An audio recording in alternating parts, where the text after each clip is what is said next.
मोहिते पाटलाची इतकी दहशत असून सुद्धा आपल्या कार्यकर्त्याने 1,08,200 पेक्षा जास्त मतं घेतले। खऱ्या अर्थानं माझ्या सारख्या कार्यकर्त्याला ही आनंदाची बाब आहे की राज्याचे उपमुख्यमंत्री शाबासकीची थाप आमच्या पाठीवरती देतात। खऱ्या अर्थानं आम्ही याच्यातच धन्यता मानतो। आणि जे कार्यकर्ते लढले, आमच्या कार्यकर्त्याचं रक्त निघलं, मारहाण झाली, तरी कार्यकर्ता त्या ठिकाणी पाय रोवून उभा राहिला। आमच्या बाळासाहेब सरगर नावाच्या कार्यकर्त्याला रक्त सांडलं, अशा अनेक कार्यकर्त्याला मारहाण झाली। त्याच्यामुळे आज आम्ही सांगायला आलोय, आज आपली सत्ता आली, हे दलबदलू लोक आहे, आज आपली सत्ता आली, हे उद्या पाय पडत येतील की आम्हाला घ्या, थारा देऊ नका। माझ्या एका जरी कार्यकर्त्यांच्या केसाला धक्का लागला, याचे गंभीर परिणाम तुम्हाला भोगावे लागतील। आपण इथं तहसीलदार, DYSP आपल्या मर्जीतील अधिकारी आणूया, घाबरण्याचं कारण नाही, कारण राज्यात सरकार आपलं आहे। असं वक्तव्य भाजपचे माळशिरस विधानसभा मतदारसंघाचे माजी आमदार राम सातपुते यांनी भाजपच्या विद्यमान आमदार जे रणजितसिंह मोहिते पाटील जे विधान परिषदेवर आमदार आहेत त्यांना दिलेले हे इशारे आहेत। विधानसभा निकालानंतर शनिवारी दिवसभर एका बाजूला विजयी उमेदवार जे राष्ट्रवादी काँग्रेस शरदचंद्र पवार गटाचे उत्तमराव जानकर यांच्या रॅल्या निघत होत्या, त्यावेळी माळशिरसमध्ये पराभूत झालेले भाजपचे उमेदवार राम सातपुते यांची विशाल सभा पार पडली। या सभेमध्ये बोलताना राम सातपुते यांनी राष्ट्रवादी काँग्रेसच्या शरदचंद्र पवार पक्षाचे खासदार धैर्यशील मोहिते पाटील, भाजपचे आमदार रणजितसिंह मोहिते पाटील आणि माळशिरसचे विद्यमान आमदार जे नुकतेच विधानसभेवर निवडून गेले उत्तम जानकर यांना थेट दम भरला आहे। तसंच रणजितसिंह मोहिते पाटील यांची पक्षातून हकालपट्टी करण्याची ही मागणी त्यांनी केली आहे। या सगळ्यामुळे माळशिरसचे राजकारण तापले असून सध्या येथील राजकारण हे चर्चेच्या केंद्रस्थानी आले आहे।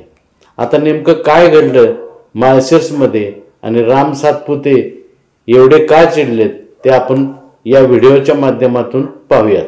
माळशिरस तालुका म्हणलं की मोहिते पाटील हे समीकरण ठरलेलंच असतं।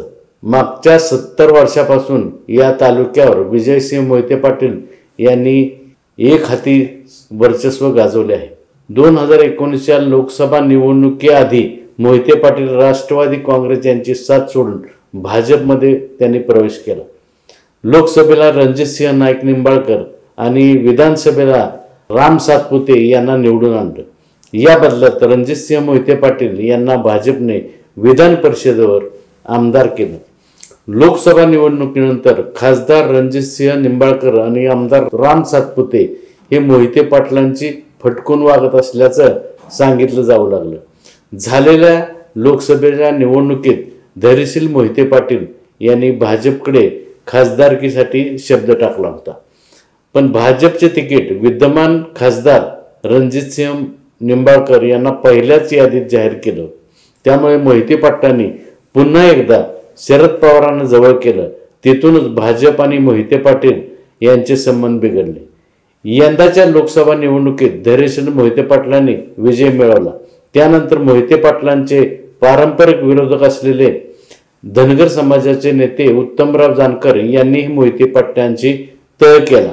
लोकसभेत जानकर गटाच्या मदतीने धैर्यशील मोहिते पाटील खासदार झाले आणि याचीच परतफेड म्हणून विधानसभेला मोहिते पाटील गटाने उत्तम जानकर यांना आमदार होण्यासाठी मदत केली। याच निवडणुकीत भाजपचे आमदार रणजितसिंह मोहिते पाटील यांनीही उत्तम जानकर यांचंच काम केल्याचा आरोप राम सातपुते यांनी केलाय। मोहिते पाटील यांच्या कारखान्याला 113 कोटी रुपये दिले, मात्र त्यातील अर्धे पैसे मला पाडण्यासाठी मोहिते पाटलांनी वापरले असाही आरोप राम सातपुते यांनी केलाय। रणजितसिंह मोहिते पाटील यांनी उत्तमराव जानकर यांचा उघडपणे प्रचार केला आहे। माझी पत्नी ज्या ज्या ठिकाणी प्रचाराला गेली तिथं त्यांनी रस्ता अडवण्याचे प्रकार केले आहेत।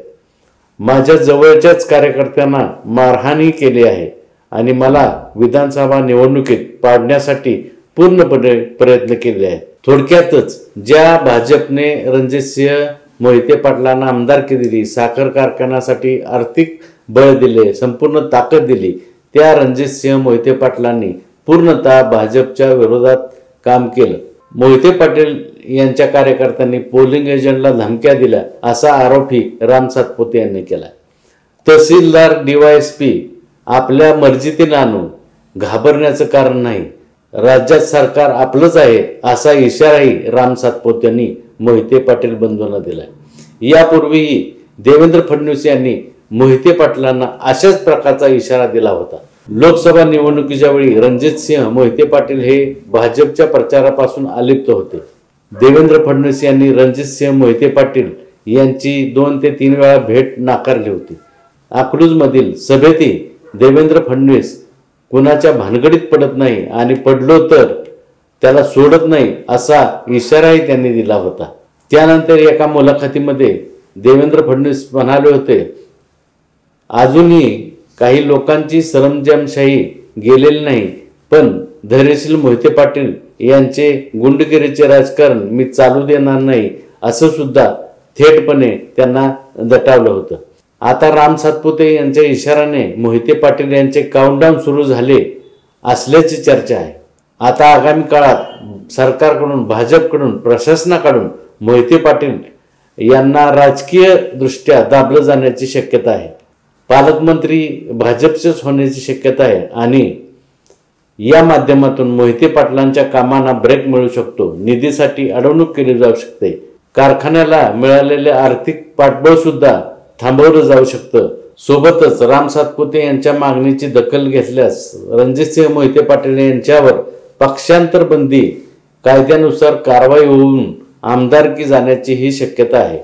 शिवाय 1 लाख मतांनी पराभूत करू असं आव्हान मोहिते पाटलांनी सातपुते आणि भाजपला दिलं होतं, पण जानकर यांना प्रत्येक फेरीत झुंजावं लागलं. राम सातपुते यांना 1,08,566 मते मिळाली, तर जे विजयी उमेदवार आहेत उत्तम जानकर यांना 1,21,713 इतकी मते मिळाली आहेत. या सगळ्यांचा विचार करता येणाऱ्या काळात माळशिरस तालुक्यातील राजकारण हे मोहिते पाटलांच्या शिवरत्न बंगला, उत्तमराव जानकर यांचा गरुड बंगला आणि राम सातपुते यांचा श्रीराम बंगला या भोवती फिरताना दिसणार आहे. शिवाय भावी काळात होणाऱ्या स्थानिक स्वराज्य संस्थांमध्ये राम सातपुते यांच्या नेतृत्वाखाली राष्ट्रवादी काँग्रेस शरद पवार यांच्या पक्षाच्या विरोधात एक भक्कम अशी फळी उभी राहील असं या निकालाने लक्षात येतं. याबाबत तुम्हाला काय वाटतं हे आम्हास कॉमेंट करून सांगा आणि यासारख्या विषयांची माहिती मिळवण्यासाठी मानदेश माझा या YouTube चॅनलला सबस्क्राईब करा आणि पाहत राहा मानदेश माझा.